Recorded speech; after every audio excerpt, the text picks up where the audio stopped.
सारा ने चुनावी राम राम। जियां कि थाने सारा ने पता है अब चारों पास है चुनावी माहौल है।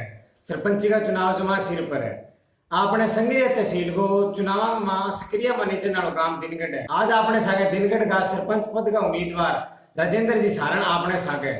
तो राजेंद्र जी सारू पहला थाने राम राम। राम राम।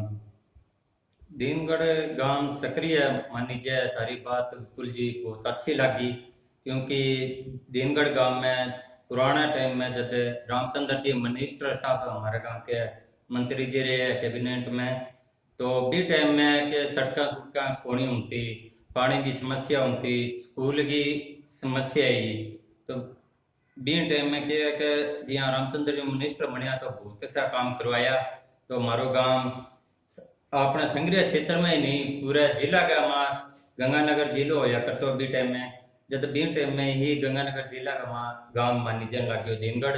अब आप अपनी बात शुरू करने पहले थे मैंने एक बात बताओ भी थारो चुनाव में खड़े होने को मन किया मैं।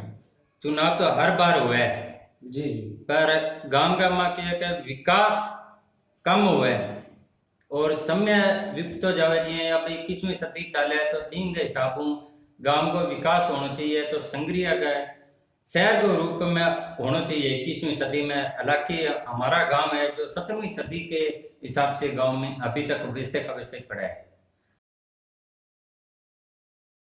भी मतलब भी गांव में विकास की समस्या थे भी चीज ने बिल्कुल सही कर भी गांव को विकास कराने भी थे चुनाव में खड़ा हुआ। हाँ जी, अपने गांव की मुख्य बड़ी समस्या भी है। अपने गांव की मुख्य समस्या है जी कि कई समस्या आने लग रही है गांव में। जी हाँ, अब स्कूल है अपना जी 12वीं को स्कूल है हुए है, तो 12वीं का स्कूल का माँ बिल्डिंग है जी की वे पुरानी है, पुरानी बिल्डिंग है, तो पुरानी बिल्डिंग का नए मॉडल में जी हाँ बिल्डिंग बनवा के, ताकि बच्चे हैं जो आगे पढ़ने वाले हैं, बच्चे हैं जो उनके सुविधा के लिए जो इस समय चल रहा है उसके हिसाब से वो बिल्डिंगें नई तैयार करवाई जाए। स्कूल के अंदर खेल ग्राउंड है जो हमारे नशे से बचने के लिए, युवा को आगे जाने के लिए, ताकि युवा वर्ग आगे आएगा खेल कूद में, मतलब अच्छी रुचि से खेलेंगे तो वो अपना भविष्य खेल के अंदर ज्यादा बना सकते हैं। तो उनके लिए खेल विभाग से बजट लेकर के या शिक्षा विभाग से बजट लेकर के या मुख्यमंत्री से अपील कर करके वो चार दीवारी बनवा करके उसे खेल स्टेडियम के रूप में उनके अंदर सुविधा सभी करवा करके, ताकि हम दीनगढ़ गांव है जो 11 पंचायतों के बीच में आता है, इधर डब्बा भी आता है, इधर बोलावाली है, संतपुरा है, हरिपुरा है, तो गांव का मेन सेंटर आता है जो गांव के अंदर जी। तो उससे क्या है आसपास के गांव को भी खेलने के लिए खेल ग्राउंड मिलेगा अच्छा, तो आसपास के गांव को भी उसमें जागृति मिलेगी और युवा वर्ग है वो ज्यादा से ज्यादा खेल के रुचि रखने वाले वो आगे भविष्य के अंदर आगे बढ़ेंगे। भी कहने को मतलब है भी आजकल एक बहुत मोटी समस्या है भी युवा का टापर है बे नशा करने पड़ रहा है। हाँ जी, तो थे टावर भी चीज दूर करने भी मैंने खेला सब जोड़ना चाहूँ। हाँ जी, भी जगहों पे नशों भी दूर है और गांव को भविष्य भी सुधरे। हाँ जी। और तीसरी समस्या सारो मोटी आने ला रही है स्वास्थ्य की जी। स्वास्थ्य के अंदर के एक हॉस्पिटल तो है जो बीच में सेंटर के अंदर है, क्योंकि गांव 11 गांव आपको बताया मैंने, वहां माला रामपुरा तक लग रहा है, इधर अपने नकेरे तक का लग रहा है, तो वो सभी जुड़ा हुआ है, तो मेन है तो उसे मतलब उप स्वास्थ्य केंद्र का दर्जा दिलाएं, ताकि 11 में जैसे आप गर्भवती महिलाओं के लिए सबसे बड़ी समस्या आती है तो संग्रह तक पहुंचने में समय लगता है, तो वो स्वास्थ्य केंद्र हो तो वहां पर डॉक्टर भी हो, पूरा स्टाफ हो, तो वो पूर्ति पूरी करवा करके ताकि किसी को भी जान मान की हानि ना पहुंचे, इसलिए उसकी पूरी सुविधा रखने के लिए आप स्वास्थ्य संबंधी सुविधा को और बेहतर बनाने के लिए, हाँ जी, तो उसके अंदर जैसे कोई मशीनों की कमी है कि आज के समय में 21वीं सदी के अंदर वैज्ञानिक युग है, तो वैज्ञानिक युग के अंदर जैसे मतलब मशीनरी की जैसे कमी है तो उनको पूर्ति करा करके मतलब हर सुविधा जैसे एक्सरे हो गई, सोनोग्राफी हो गई, आंखों की जांच की मशीनें होगी, तो वो सभी सुविधा वहां पे बनवा करके करवा करके इसे आगे से आगे ताकि ज्यादा से ज्यादा बढ़ावा मिले और स्वास्थ्य की तरफ लोगों का रुचि हो तो उसके अंदर क्या है कि ज्यादा से ज्यादा लोगों की जान मान के भी गांव के लोगों को अपने स्वास्थ्य से संबंधित किसी भी परामर्श या चिकित्सक उपचार के लिए गांव से बाहर ना जाना पड़े। हाँ जी भी उनको वो सारी सुविधा आपके गांव के अंदर मिल सके। जी। तो जैसे कि आपने अभी बात की भी जो अपने युवा बच्चे हैं वो नशे की प्रवृत्ति की तरफ बढ़ रहे हैं, तो आप उसके लिए क्या करना चाहोगे गांव के अंदर? आपने ये बात सही की नशे वाली।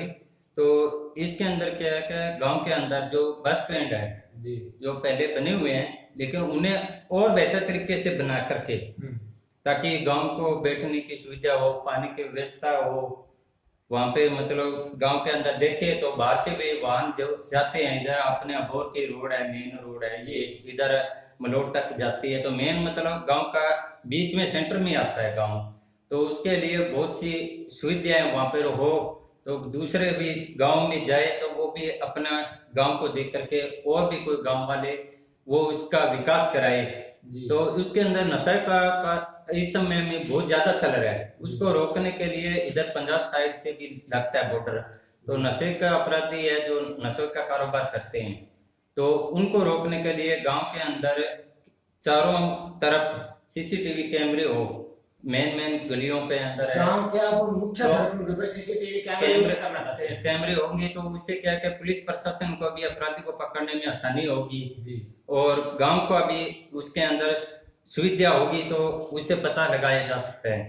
तो सीसीटीवी से होगा तो गांव के अंदर कम से कम नशे का होगा, तो गांव के हमारे युवा वर्ग है वो सुरक्षित रहेंगे। जी एक आपके गांव के अंदर पानी के ठहराव की बहुत बड़ी समस्या है। हाँ जी। जब बारिश आती है तो पानी 2-2 3-3 दिन तक गलियों के अंदर खड़ा रहता है। तो विपुल जी उसके अंदर क्या है कि गांव के अंदर नालियां बनी हुई है, सड़कें भी बनी है, लेकिन जी। सड़कों का क्या है कि सही तरीके से नहीं है। बाहर जैसे नाली तो बन गई लेकिन उनकी निकासी की अभी तक कोई व्यवस्था नहीं हो पा रही है। जी तो उसकी निकासी की व्यवस्था करनी पड़ेगी। और गांव के अंदर जो सड़कें हैं तो वो मतलब टूटी फूटी है, तो उसके मतलब कोई शुद्ध नहीं है। तो उसी सी सड़कें बनानी है जो मतलब लेवल से निकाला जाए, जी तो पानी भी बाहर जाएगा और सड़क भी अपनी सुरक्षित रहेगी। आप और गांव के विकास के लिए क्या करना चाहते हैं?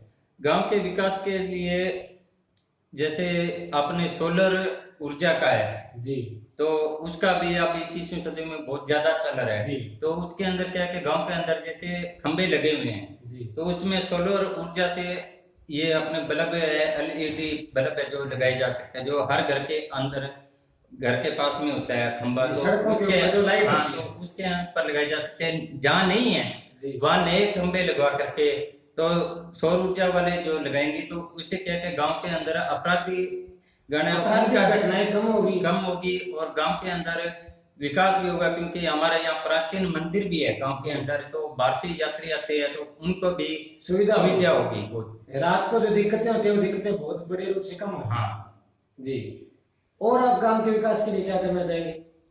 गांव के अंदर जैसे है कि युवाओं को आगे लाने के लिए, क्योंकि बेरोजगारी बहुत ज्यादा बढ़ रही है, क्योंकि गरीब आदमी है जो गरीब ही रह रहा है, जी तो वो ऊपर नहीं बढ़ सकता है। तो उसके लिए नरेगा का ज्यादा से ज्यादा रोजगार ला करके लोगों को रोजगार मिलेगा, तो उससे क्या उनकी स्थिति थोड़ी ज्यादा सही होगी। और मेरा जहाँ तक है वहां तक मतलब उद्योगपतियों से थोड़ा बहुत अच्छा लिंक है। जी जैसे अपने क्षेत्र के अंदर भी उद्योगपति बहुत हैं, तो उनसे अपील करेंगे कि हमारे क्षेत्र का जीनगढ़ के गांव के अंदर जैसे उद्योग के लिए कोई औद्योगिक क्षेत्र बनेगा, तो उसके अंदर गरीब लोगों को ज्यादा से ज्यादा रोजगार मिलेगा। जी तो बेरोजगार लोग हैं उन्हें भी मिलेगा। युवा को शिक्षित करने के लिए जैसे कोचिंग सेंटर हुए, जैसे जिम हुआ, तो उन चीजों के अंदर ज्यादा कराएंगे। जी तो वो चीजें आएंगी तो हमारा क्षेत्र के ज्यादा से ज्यादा गांव वाले इसके अंदर आगे बढ़ेंगे। तो मुझे खुशी होगी कि मैंने कोई अच्छा काम किया है, ताकि मेरे युवा वर्ग हम नौकरी नहीं लग सके तो वो अलग बात है, लेकिन हमारे आने वाले बच्चे हैं वो उस अंधेरे के अंदर नहीं रहे। राजेंद्र जी आपने गांव के लिए इतनी बढ़िया योजना बना रखी है, तो आप गांव के लोगों से वोटों के लिए क्या अपील करना चाहेंगे? जी, मैं यही कहना चाहता हूँ कि मेरी एक छोटी सी बिल्कुल जी बात रहेगी कि गरीब परिवार के लोग हैं, उनके कच्चे मकान हैं, जी तो कईयों के मकान भी नहीं हैं। जी तो सबसे बड़ी समस्या यही आती है कि उनको मकान भी नहीं मिल रहा है, उनको सरकारी सुविधा जो है, फिलहाल वो कोई भी नहीं मिल रहा है। जिससे वो वंचित है। हाँ, तो उसके अंदर क्या है कि जैसे मतलब जोड़ कोई तो जोड़ पायतन पे आ जाता है, जी तो क्योंकि गरीब तबका है जो जोड़ पायतन में जाता है, जी तो उनको मतलब कोई भी सुविधा नहीं मिल पाती है, उनको जी, सिर्फ जी। एक ही चीज कही जाती है कि जोड़ पायतन है। तो जोड़ पायतन के अंदर भी सुविधा आती है, जी जैसे प्रधानमंत्री आवास योजना है, मुख्यमंत्री आवास योजना है, तो उससे बजट ला करके उन्हें ज्यादा से ज्यादा मैं मकान दिलाऊं, ताकि वो लोग अपनी मेहनत से मतलब 2 वक्त की रोटी का ही जुगाड़ कर पाते हैं, लेकिन अपनी छत नहीं कर पाते, तो उनको भी छत हम मुहैया कराएंगे ज्यादा से ज्यादा, तो मेरा गांव भी पक्का होगा और उनको भी पूरी सुविधा मिलेगी। तो मैं गांव से यही अपील करना चाहता हूँ कि जो मैंने ये सपने देखे हैं, वो सपने आपके लिए साकार हो, इसलिए मैं हाथ जोड़ करके विनती करता हूँ राजेंद्र कुमार सारण कि आप लोग मुझे वोट देने जाए तो एक बार मेरे को दे करके वोट देवें, ताकि मेरे सपने आप गांव के समस्त ग्रामवासी दिनगढ़ के लिए साकार हो। राजेंद्र जी की योजना बहुत ही शानदार है। हम ईश्वर से कामना करते हैं कि राजेंद्र जी की सभी योजनाएं दिनगढ़ गांव के लिए भविष्य में साकार हो। और इसी के साथ हम आप सभी से विदाई लेते हैं। राम राम।